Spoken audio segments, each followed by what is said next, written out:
I smoked something that I haven't smoked one in a while. Back before the show even started, Camacho was one of my go-to brands. Yeah, old really, school, yeah. really liked it. Christian Arroyo was the guy that blended the early Camacho, but then the company sold.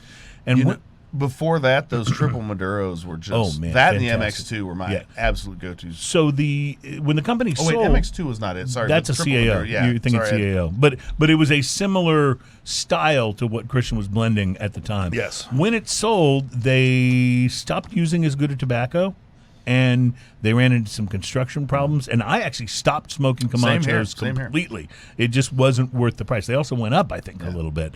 But like everything, giant labels. Yeah. But like everything, isn't that how it goes? Like everything, if your sales go down, and I'm sure they did, you got to reassess. And so I thought, it's been long enough. Let's go see how they're doing. And so I smoked the Camacho Distillery Edition Ecuador.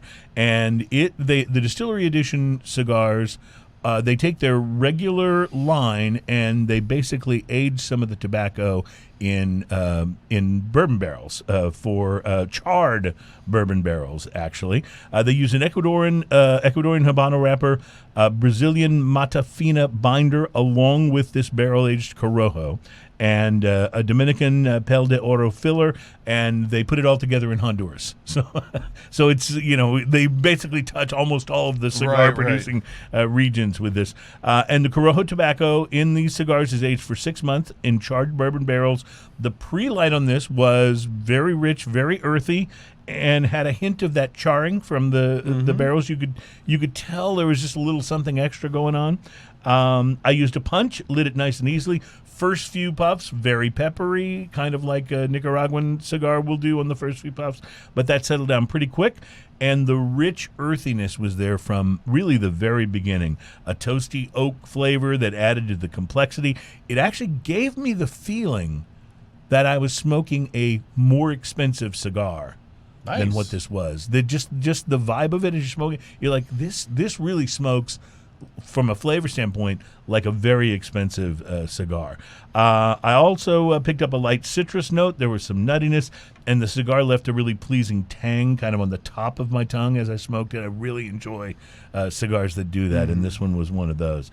It did develop a little bit of an uneven burn early on, required some touching up. Not a big deal, but it wasn't a perfect burn either.